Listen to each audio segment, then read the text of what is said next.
अनैतिक है, लेकिन नरक गति का आश्रय नहीं होगा। अब देख लिया वही बात, आपने अपने परिवार के कोई दूसरे की संपत्ति को अपने में छुपा लिया, भाई की संपत्ति को चोरी कर ली, कमाई पिताजी की थी और तुमने उसको अपने उपयोग में ले लिया चोरी से।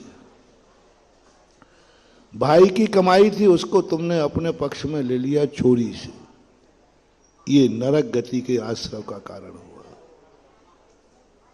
क्योंकि दूसरे की वस्तु को अपने उपभोग में नहीं लेना। ऐसे ही इंद्रियों के विषयों के संबंध में चाहिए। इसी के लिए तो कहते आप नहीं रह सकते हो संयम से, तो आपकी जो वस्तु है उसका उपभोग करो। दूसरे की वस्तु का उपभोग करने का भाव मत करो। जिससे हमारे शास्त्रों में आप ग्रस्त हैं, ब्रह्मचर्य व्रत नहीं ले सकते, तो नियम करो, जो मेरी स्त्री है उसके अलावा मैं संसार की किसी भी स्त्री के प्रति बुरे भाव नहीं करेंगे। ये है हमारे यहां अब रौद्र ध्यान है। क्योंकि तुम इंद्रियों के विषयों में आनंद मना रहे हो तो रौद्र ध्यान है, लेकिन वो रौद्र ध्यान नरक गति के बंध का कारण नहीं है, क्योंकि तुम पर वस्तु के प्रति उपेक्षा दृष्टि। ऐसे ही परिग्रह में समझना, अपनी कमाई का परिग्रह आवे तो आनंद मनाओ, लेकिन दूसरे की कमाई को चोरी करके लाए और फिर कहा आज बहुत दूसरे को तुमने ठग करके आनंद मनाया, तो वो रौद्र ध्यान नरक गति के बंध का कारण बनता है। इसलिए आज का मोटिवेशन है कि जो कुछ भी तुम्हारे पास है, पहला निर्णय करो, उपभोग नहीं करूंगा, उपयोग करूंगा। क्या कहा? उपभोग नहीं करूंगा, उपयोग करूंगा। लेकिन तुम ये नहीं कर पाओगे, आप ग्रस्त हैं। ये हम लोग करते हैं। हम लोग अपने पुण्य के उदय का कभी उपभोग नहीं करते, उपयोग करते हैं। इसलिए आपने देखा होगा, साधु स्वयं के कष्ट के लिए अपनी शक्तियों का प्रयोग नहीं करता और अपने पुण्य के उदय का एक चींटी को भी लाभ देने का भाव करता है।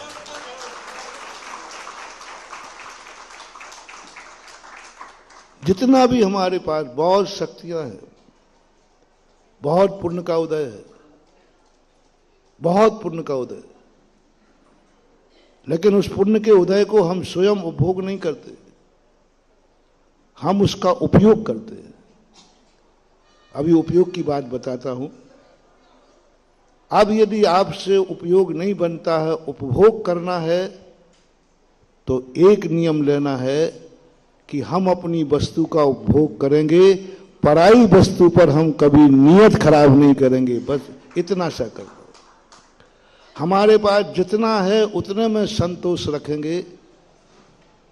जितना है, हमारे पास 100 रुपया है तो हम बाजार में 100 रुपये ही खर्च करेंगे। हम पड़ोसी को देख करके अपनी नीयत खराब। हमारे पास सूखी रोटी है तो हम सूखी खाएंगे, पड़ोसी की थाली में रखी हुई पूड़ी पर नीयत खराब।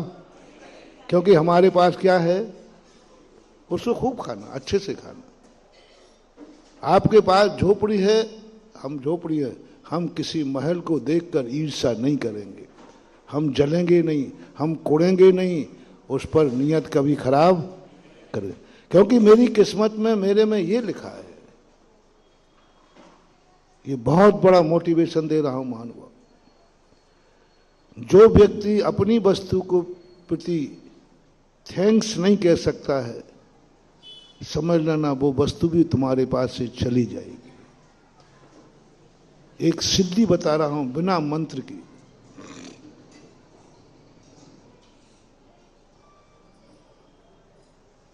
कोई मंत्र नहीं करना, कोई तंत्र नहीं करना, कोई साधना नहीं करना। तुम्हारे पास जो कुछ भी है उसको कभी कोसना नहीं। मान लो तुम्हारे पास झोपड़ी है, ये कोई मकान है क्या? ये कोई बस अगली साल तक वो झोपड़ी भी गायब होना है, झोपड़ी भी गायब होना है।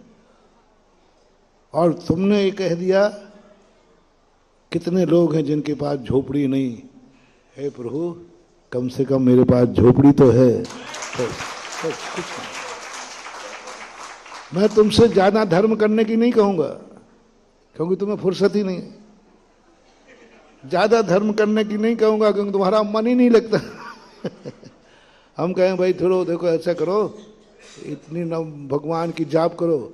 अब महाराज जी देखो एक आध बता देना, ज्यादा मत बताना, तुम बोर हो जाओगे। तुम्हारी धर्म क्रियाएं रुचि की नहीं है, तुम्हारी धर्म में रुचि नहीं है। तुम धर्म करते भी हो तो मजबूरी में करते हो, भय में करते हो, लोभ में करते हो। झूठ मत बोलना, शेयर करना। शेयर करना थोड़ा। धर्म करोगे तो डर के भय के कारण, यदि नहीं किया तो मामला है ना। और लोभ आ जाए तो अरे धर्म करेंगे तो हमारा कार्य हो जाए। भय और लोभ के बिना तुम्हारा धर्म में मन लग जाए, अरे राम राम राम राम लग ही नहीं सकता। कोई बात नहीं, इसलिए मैं तुम्हें धर्म की बातें नहीं बता रहा हूं। बिना धर्म किए भी तुम्हारी जिंदगी का विकास, बिना धर्म किए भी तुम्हारी जिंदगी में वृद्धि, समृद्धि। बस इतना सा करना है। झोपड़ी तुम्हारे पास है, उसमें बस एक बार तुम अपनी किस्मत को, अपने गॉड को, भगवान को, अपने गुरु को थैंक्स कहना है। क्या कहना है? थैंक्स कहना है। हे प्रभु, हे किस्मत, दुनिया में कितने लोग हैं जिनके पास झोपड़ी नहीं।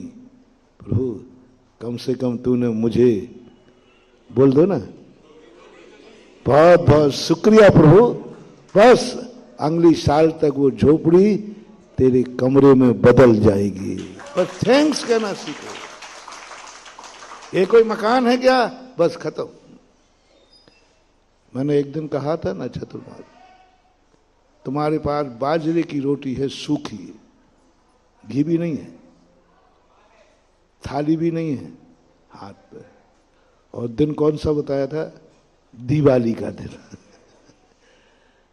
सब लोग मिठाइयां खा रहे हैं, सब लोग पता नहीं क्या क्या खा रहे हैं, और तुम्हारे पास मात्र सूखी रोटी है। बस यदि तुम्हारे मन में ये भाव आ गया, ये कोई रोटी है क्या? मैं फैंसी ड्रेस सही कर रहा हूं?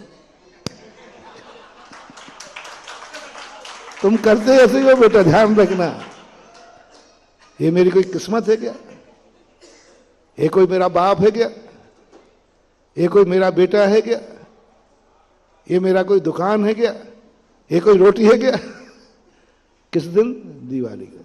मत करना महानुभाव, मत करना। अगली दिवाली पर वो रोटी भी तुम्हें नसीब नहीं होगी, ये पक्का मानना, क्योंकि तुमने रोटी को कोस दिया है। ये कोई रोटी है क्या? मत करना भूल करके। बस इतना सा कह देना। ना जाने कितने लोग हैं दुनिया में जिनको ये रोटी भी नसीब नहीं है। प्रभु कम से कम तेरी लिस्ट में मेरा नाम तो था, तेरी लिस्ट में कम से कम मेरा नाम तो था। भली सूखी बाजरे की दी, लेकिन इसका अर्थ कुछ दी तो सही है। तेरा बहुत बहुत शुक्रिया। एक साल के अंदर ही अंदर अगली दिवाली पर तुम्हारे हाथ में पूड़ी होगी और उस पर मिठाई भी होगी। बिना माला के, बिना जाप के, बिना कोई पूजा पाठ, बिना धर्म के बता रहा हूं।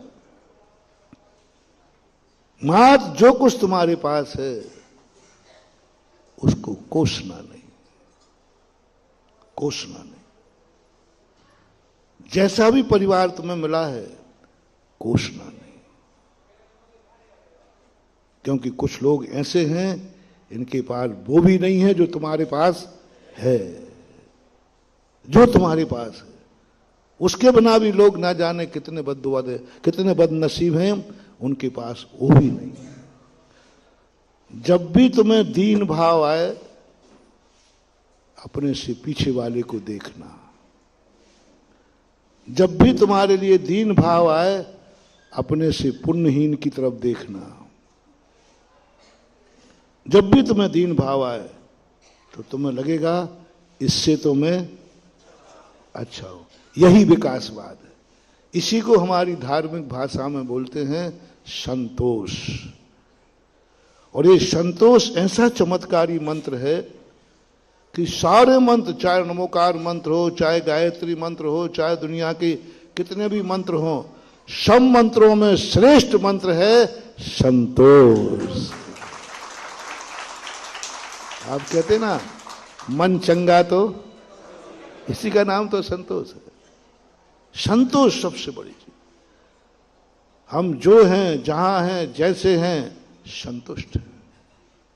और यदि ये अपने अंदर गुण आ गया तो नियम से हम वहां तक पहुंच जाएंगे जहां तक दुनिया पहुंची है। पर पहले तुम ये बताओ, जो तुम्हारे पास है उसको तुम कोस तो नहीं रहे हो? कोसना बंद करो बस। यदि उपभोग ही करना है तो, अपनी वस्तु का उपभोग ही करना है तो संतोषपूर्वक बोलो। तुम्हारे पास साइकिल है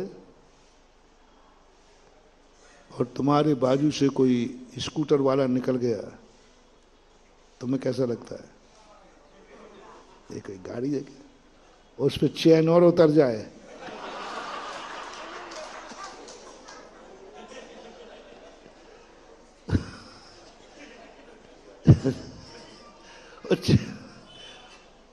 उस समय तुम्हारे हाल क्या होंगे? बहुत कोसते हो बंधु। अंगली साल तक वो साइकिल हुई, साइकिल कहती मैं तुझे ढो रहा हूं, तू मेरा उपयोग कर रहा है, फिर भी मुझे ही नहीं। उपकार मानो गाय उस साइकिल का।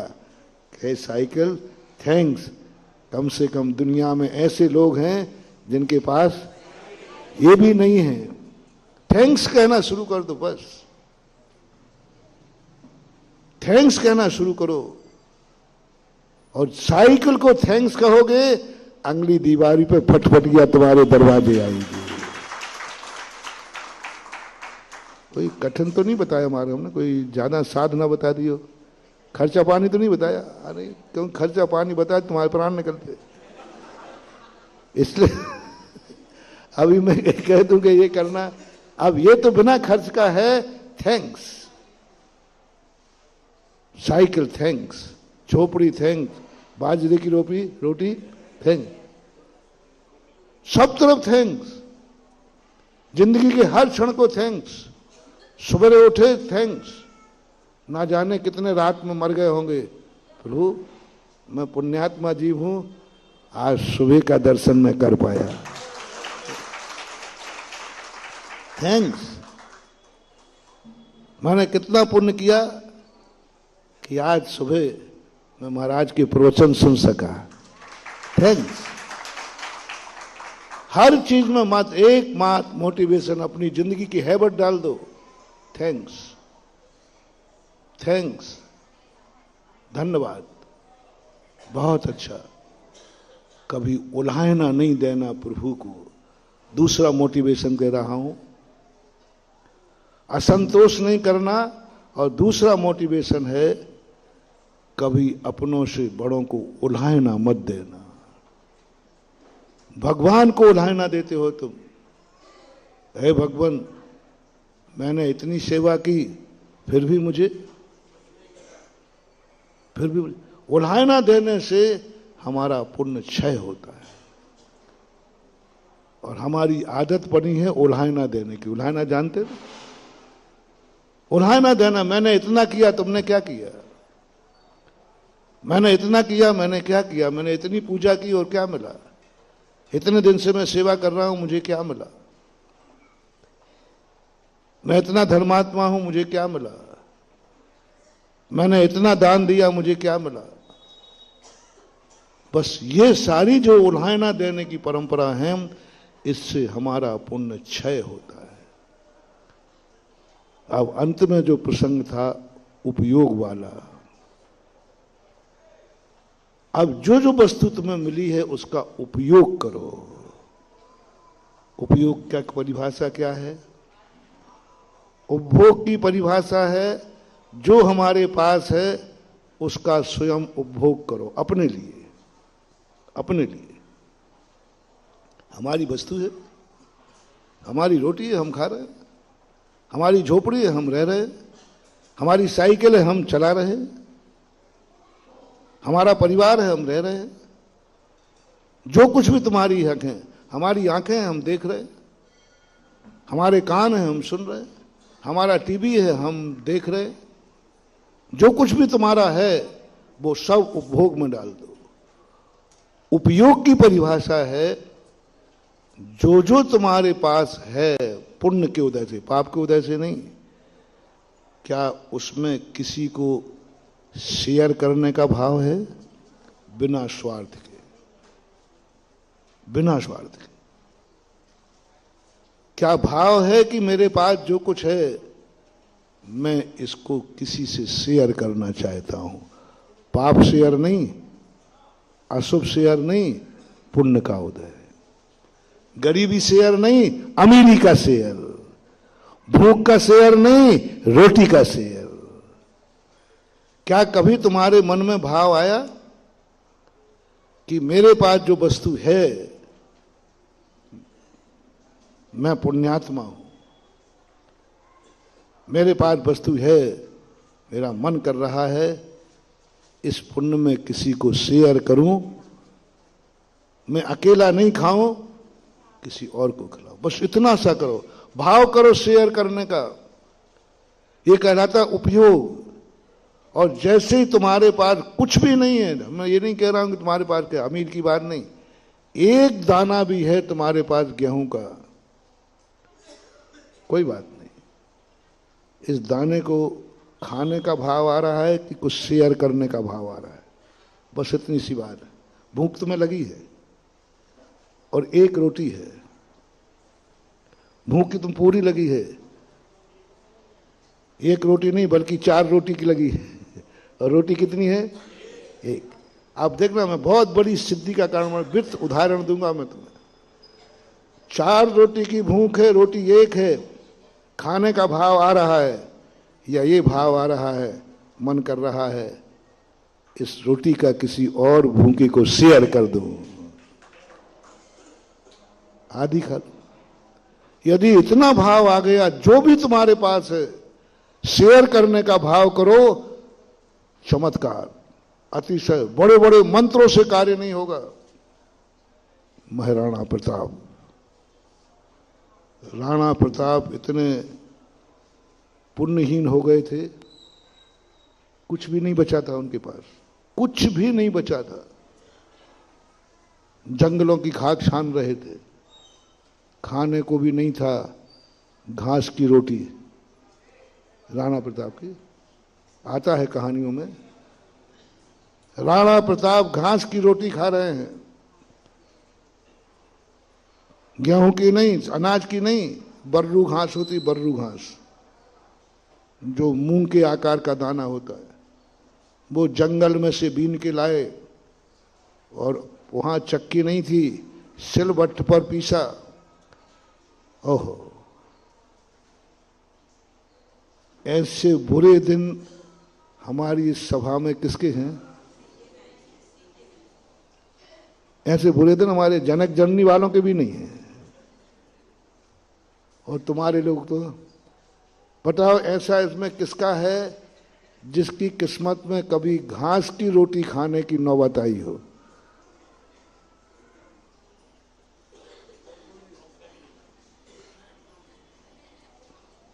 लेकिन राजा की आई थी, राणा की आई थी।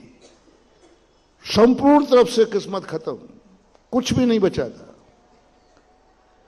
ऐसी किस्मत पुण्यहीन में भी राणा के पास देखो कैसे बड़े वो चमत्कार देखना, चमत्कार देखना। पत्नी से कहते हैं, 3 प्राणी थे, वो स्वयं, पत्नी और उनका बेटा। पत्नी से कहते हैं इसमें कि 4 रोटी बनाना। पत्नी कहती है चाय, पहली बात तो इतना सा है, इतना सा है, 4 क्यों बोल रहे, अपन तो 3 तो हैं ही। बोले नहीं, अपने ऊपर जो विपदा आई है, हो सकता है संसार में कोई दूसरा भी विपदा आ गया तो 1 रोटी उसके लिए बना के रखना। क्या गजब। जब मैंने इस कहानी को पढ़ा, जब मैं चित्तौड़ गया, वहां 3 दिन रहा, पूरे राणा की जिंदगी को पढ़ा, पूरी जिंदगी को पढ़ा। बहुत वहां पर 3 दिन मैंने उसी को दिए। क्या चीज थी ये राणा, और क्या चीज थी उनकी, क्या विशेषता थी, क्या भाव आया। पत्नी से कहते हैं ये मत समझो कि हमारे बुरे दिन हैं, दुनिया में ऐसे लोग हैं, हो सकता है उनको घास की रोटी भी नसीब ना हो। वो ऐसे जंगल में भटक जाए जहां घास ही नहीं हो, रेगिस्तान में। हो सकता है कि नहीं? कोई व्यक्ति ऐसे रेगिस्तान में भटक जाए जहां जंगल ही नहीं हो, घास ही नहीं हो, और ऐसा व्यक्ति आ जाए, नहीं 1 रोटी उसको बना के रख लीजिए, 1 रोटी उसको बना के। हो गया, बना ली, पुण्य चालू होना, देखना किस्मत बदल रही है, बिना धर्म के किस्मत बदल रही है। और 3 रोटी खाने बैठे, और किस्मत देखो कितनी बुरी थी, वो 3 भी बिला उठा के ले गया। अब बच्चा तो टन्ना के रो पड़ा। तो पत्नी ने कहा 1 रखिए ना। राणा कहते नहीं नहीं, अभी तो बच्चा भूख से रो ही रहा है, शाम तक ऐसा बच्चा आ गया कि रोने के साथ मरना सन है, तो फिर क्या करोगे? मरने वाला आ गया कि यदि उसको अनाज मिल जाएगा तो बच जाएगा, नहीं तो मर जाएगा। तो ये तो रो करके कम से कम मरेगा तो नहीं। लेकिन कोई ऐसा बदकिस्मती आ गया जो नहीं मिलेगा तो मर जाएगा, नहीं। बस ये देख करके ब्रह्मांड कांप गया, ब्रह्मांड कांप गया। और ये चमत्कार हुआ, भामाशाह का दिमाग बदल दिया। मंत्र ने नहीं, तंत्र ने नहीं, कोई गॉड ने नहीं, भावना ने। उधर भामाशाह का दिमाग बदलता है। हमारा राणा दुखी है और मैं घर में बैठा हूं, अपनी संपत्ति बांध करके कहां पहुंच गए, और उस धन के बल पर राणा ने पुनः राज्य प्राप्त किया। किसके बल पर? ये है अपने पुण्य का उपयोग। अब आप पूछ सकते हो महाराज, घास की रोटी में भी आप पुण्यात्मा कह रहे हो? अरे तुम्हें नहीं दिख रहा है, तुम्हें वो घास की रोटी दिख रही है, और मुझे उस घास की रोटी में पूरा राज्य दिख रहा है। वो घास की रोटी राज्य दिला देगी, राज्य दिला देगी। इसलिए आप लोगों से मेरा कहना है कि जो कुछ भी आपके पास है उसका उपभोग करने के पहले उपयोग करने की भी बात सोचो। उपयोग 2 व्यक्तियों को किया जाता है। एक व्यक्ति वह है जो पुण्यहीन है, जो पुण्यहीन है उसको सबसे पहले उपयोग करो। पुण्यहीन है, भावना करो, काश मेरे पास जो है मैं किसी पुण्यहीन को करूं। सब में करना। आंखें हैं तुम्हारे पास, इनका उपयोग करो। उपभोग तो अपन करते ही हैं, देख के चलते मुझे कांटा नहीं लग जाए, देख के चलते हैं कोई गाड़ी से टकरा नहीं जाऊं, देख के चलते हैं गड्ढे में ना गिर जाऊं। ये आंखों का क्या है? उपभोग नहीं, उपयोग नहीं है। नहीं नहीं नहीं, ये उपभोग है। कांटा नहीं लग जाए, गड्ढे में नहीं गिर जाऊं, गाड़ी से नहीं टकरा जाऊं, ये उपभोग तो अपन सभी करते हैं। अब उपयोग करना है। काश मेरी आंख किसी अंधे को रास्ता पार कराने में लग जाए। आंख किसकी है? और तुमने भाव आ गया कि मेरी आंख से कोई नेत्रहीन को मैं कांटे बचाऊंगा। आप झाड़ू लगा रहे हो, रास्ते में कांटा पड़ा था, कैसा उपयोग देखना। कांटा पड़ा था, आपने तो पैर नहीं रखा, ये आपने अपनी आंखों का क्या किया? उपभोग। लेकिन कांटा उठा करके बाजू में फेंक दिया। शायद कोई अंधा यहां से आया तो उसे चुभ जाएगा। ये आपने अपनी आंखों का उपयोग कर लिया, उपयोग कर लिया। कांटा पड़ा था, कांच पड़ा था, आप रुक गए। रुकने कर आपने उसको झाड़ दिया, आपने आंख का उपयोग कर लिया। आप गाड़ी लेकर जा रहे थे, सड़क पे एक पत्थर पड़ा था, आपने देखा, गाड़ी साइड से कट की, चले गए। आपने अपनी आंखों का उपभोग, गाड़ी बचा ली ना। और तुरंत तुमने कहा कि हो सकता है अंधेरे में, हो सकता है गाड़ी तेज आ रही हो सकता है किसी का ब्रेक फेल हो जाए, कुछ भी हो सकता है। मैंने तो बचा ली और तुमने गाड़ी खड़ी करके उस पत्थर को साइड में कर दिया। आपने आंखों का उपयोग कर लिया। आंखों को शेयर करो, शेयर करो। तुम्हारी आंख किसी के काम आ सकती है, तुम्हारे कान किसी के काम आ सकते हैं। किसी दुखी की आवाज सुनाई पड़ती है कभी क्या? हमारे दुख की बात आएगी तो हमें सुनाई पड़ेगी, हमारे सुख की बात आएगी तो सुनाई पड़ेगी। कभी किसी के कानों में किसी के दुख की आवाज सुनाई पड़ती है क्या? यह है उपयोग। उपयोग करने से तुम महान बनोगे, उपयोग करने से। रामचंद्र जी जब वनवास में थे, एक आग रुके, बोले लक्ष्मण देखो इस पहाड़ में से किसी की रोने की आवाज आ रही है। लक्ष्मण कहते भैया ते तो पता नहीं कौन सी क्वालिटी का है, हम इतने चिल्ला रहे हैं, दुखी अपनी तो कोई बात। उस समय रामचंद्र जी दुखी थे, विदेही का अपहरण हो गया था। हम इतने दुखी हैं, हमारी तो कोई सुन नहीं रहा, और तुझे कानों में पता नहीं भैया कहां से आवाज आ रही है। तो रामचंद्र ने कहा लक्ष्मण ये बता, सारी दुनिया भगवान है कि तेरा भैया भगवान है? बोले भैया है। मर्यादा पुरुषोत्तम सारी दुनिया है कि भैया है? बोले भैया है। तो जो पुरुषोत्तम होता है उसे दुनिया की आवाज सुनाई पड़ती है। सुग्रीव आदि थे ना दुखी, सुग्रीव, उनकी आवाज। आपको कभी भाव आया कि इन कानों में किसी दुखी की आवाज आ रही है? आपने कानों का उपयोग कर लिया। उपभोग तो अपन करते ही हैं, अपनी वाणी का उपभोग करते हैं। कभी उपयोग किया कि मेरे शब्दों से, शब्द मेरे होंगे, कल्याण इसका होगा। मैं प्रवचन दे रहा हूं, मैं अपनी वाणी का उपभोग नहीं, बोला ना, उपयोग कर रहा। मेरे पास ज्ञान था, मैं चाहता तो अपना ध्यान करता, अपने ज्ञान का उपभोग कर रहा हूं। मेरे पास ज्ञान है, लेकिन जब साधु प्रवचन देता है तो ज्ञान मेरा है, स्वाध्याय मेरा है, वाणी, लेकिन मेरा भाव है कि मेरा ज्ञान किसी के रास्ते का अंधेरा दूर कर दे। ये उपभोग है, उपयोग है, ये उपयोग है। करने का भाव आना चाहिए। मेरे पास हुनर है, इस हुनर से मैं किसी को रास्ता दिखाऊंगा, मैं किसी का कल्याण करूंगा। मेरे पास शक्ति है, बहुत शक्ति है, ध्यान रखना। लेकिन मन करता है मेरी शक्ति किसी के काम आ जाए, बस इसी भावना से हाथ उठा देता। ये हाथ क्या है?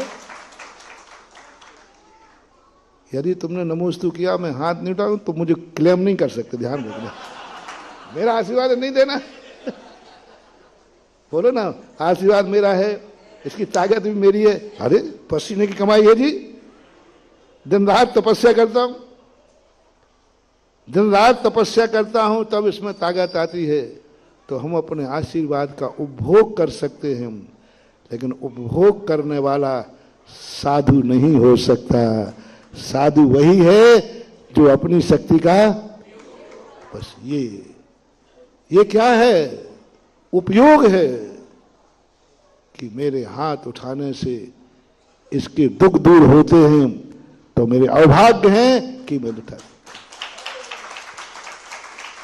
उपयोग करना, हर चीज का उपयोग करना। धन तुम्हारा है तुम्हारा धन है, 1 नंबर का धन है। मैं तुम्हें 2 नंबर वाली बात नहीं कर रहा हूं। मैं तुम्हें चोर डाकू नहीं कह रहा हूं, क्योंकि चोर डाकुओं की इतनी हिम्मत नहीं है कि वो हमारी सभा में आके बैठ जाए। हमारे यहाँ तो जुआड़ी कबाड़ी बैठना मुश्किल हो जाते हैं। तुम बहुत ईमानदार आदमी, बहुत ईमानदार। पसीने की कमाई है तुम्हारी, कोई बात नहीं। बस मैं इतना ही पूछ रहा हूं, उस कमाई में तुम उपभोग करोगे या कुछ शेयर करने का भाव है कि मैंने कमाया है भगवान, ये धन कुछ किसी और के काम आ जाए, चाहे भले वो 1 रुपया काम आवे। भाव करो, तुम्हारी समृद्धि बढ़ेगी। आज 1 लाख रुपया तुम्हारे पास है, अगली साल तुम 2 लाख रुपए की बचत करोगे बिना धर्म के। मात्र इतना भाव आया कि मेरा धन किसी के काम आए। धन में, शक्ति में, हुनर में, रोटी में, जैसे हमने बता दिया। दूसरा उपयोग करना, तो पहला मोटिवेशन है, यदि आप वृद्धि करना चाहते हो, जो कुछ है तुम उतनी भोगना चाहते हो, पतन नहीं करना चाहते हो, तो पर वस्तु का उपभोग करने का भाव नहीं करना, अपनी वस्तु का उपभोग। तो जैसे हो वैसे। और यदि चाहते हो कि वृद्धि करना है, हमारे पास जो कुछ भी है इसमें वृद्धि होना चाहिए, तो उपभोग में से उपयोग करना चालू करो, शेयर करना, बोना चालू करो। खेत में जो बोओगे वही आएगा। खुशियां बोओगे तो बांटो खुशियां। कितनों को तुम खुश कर सकते हो, तुम्हारी जिंदगी खुशहाल बन जाएगी। क्योंकि तुमने दुनिया के खेत में खुशी बोई है, तो फसल भी खुशी की ही आएगी। यदि किसी को तुमने दुखी किया है, तो तुम्हारी जिंदगी में फसल भी दुखी आएगी। आंसू बांटे हैं तो आंसू आएंगे, और मुस्कान बांटी है तो सीधे टिट फॉर टैट। ये दुनिया खेत है, तुम्हें किसान बनना है। क्या चाहिए तुम्हें? क्या चाहिए? जो चाहिए वो बांटो, जो चाहिए वो शेयर करो। जो चाहिए, खुशी चाहिए है तो खुशियां बांटो। हम आज खुशी चाहते हैं, शाम तक मैं किसी को खुश करके रहूंगा। मैं अपनी आंख में आंसू नहीं चाहता हूं।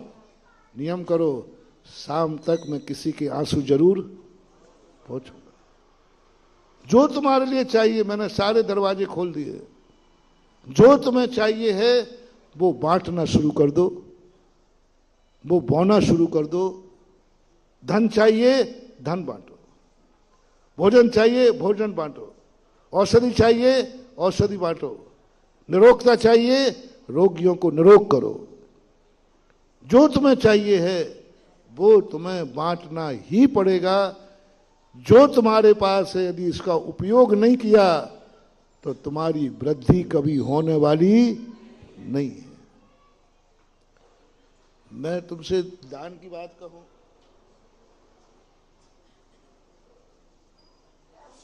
देने के नाम से तुम्हारे प्राण निकलते हैं। एक कंजूस था, वो एक कुएं में गिर गया। कुएं में गिर गया तो सब लोग जाके कहे, भैया तू हाथ दे दे। अरे देने के नाम पर तो वो हाथ भी पीछे खींच ले। होते हैं ऐसे, कई कंजूस होते हैं। देने के नाम, वो सब लोग क्या कहते थे, भैया तू हाथ दे दे। वो तो नियम था उसका कि देने के नाम से तो मर जाऊंगा, लेकिन चमड़ी जाए पर वो देवे नहीं। 3 दिन हुए कुएं में पड़े, गांव वाले घबराए कि यदि मर गया तो सारा कुआं गंदा हो जाएगा, क्या करें। तो एक संत के पास गया, बोले साहब कुएं में एक व्यक्ति गिर गया, वो कितने करो, वो हाथ देते ही नहीं है। संत ने अपने ज्ञान से जाना कि अरे भाई फलाना चंद है, अरे मर जाएगा, अरे तुम लोग प्यास से मरो, कुआं खराब और हो जाएगा, तो क्या करें साहब। अब जाके बोलो ले भैया हाथ ले ले, और जैसे ही लेने की भाई उसने हाथ ले लिया, निकल गया। सुन रहे हो ना, ये कोई कहानी नहीं सुना रहा हूं, तुम्हारी आदत बता रहा हूं। देने के नाम पर तो हाथ देने में भी तुझे पसीना आता है, और लेने के नाम पर, इसलिए मैं देने की बात नहीं कर रहा हूं, मैं तो ये कर रहा हूं कि जो तुम्हारे पास है इस पर ब्याज बढ़ाना है कि नहीं। महाराज ये बात तो आप मार के कह रहे हो। जो तुम्हारे पास है उसमें वृद्धि कर रहा हूं। 1 लाख है, अगली साल 2 लाख। 1 रोटी है, अगली साल 1 साइकिल है, अगली साल मोटरसाइकिल। आज झोपड़ी है, कल मकान। अमीर बनाने वाला नुस्खा अब तो करोगे। उपयोग करना शुरू करो, जो है किसी को शेयर करो। ये अपनी मिथ्या धारणा है कि किसी नया वर्ष तभी सार्थक है उस वर्ष में जैन धर्म का ओम शांति।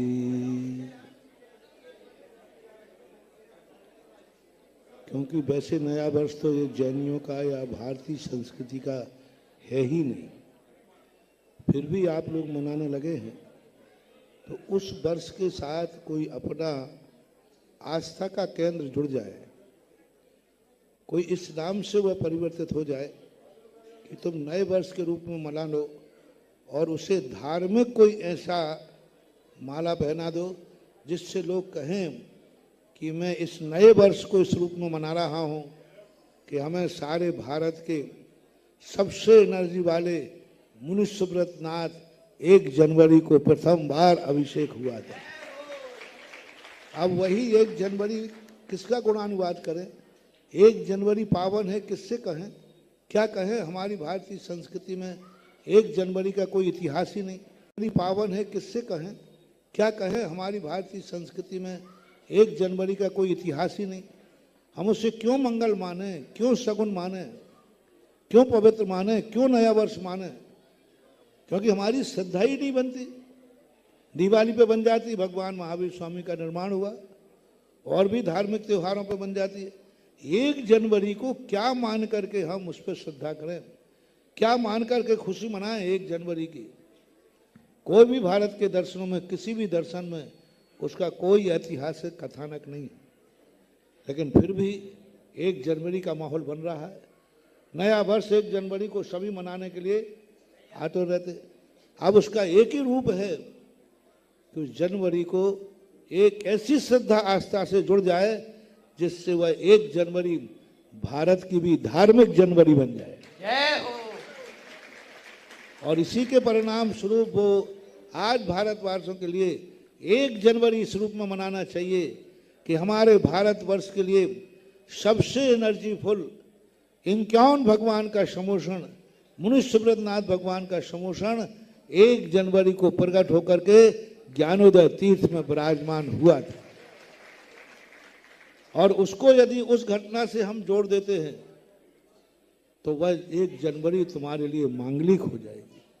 इसलिए सारे भारत के लोगों से कहना, 1 जनवरी को मुनि सुब्रत नाथ भगवान से जोड़ दो।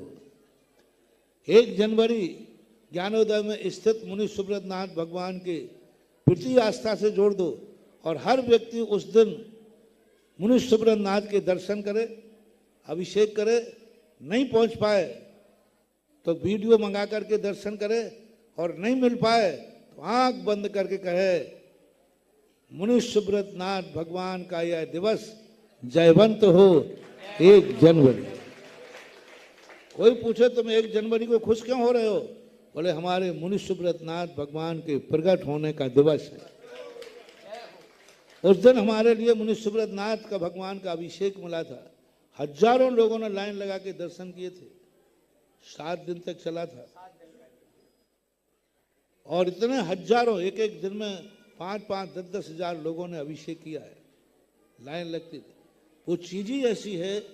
तो आज 1 जनवरी ऐसी धार्मिक कार्यों से जुड़ जाए, एक धार्मिक आस्था से जुड़ जाए, भगवान मुनि सुब्रत नाथ से जुड़ जाए और तुम्हारे लिए उस ज्ञानोदय तीर्थ में स्थित भगवान तुम्हारी 1 जनवरी को इतना मुबारक करें कि पूरी साल में तुम्हारे ऊपर संकट नहीं आए और कभी तुम्हें संकट की आवाज भी सुनाई न पड़े। जय हो, जय हो।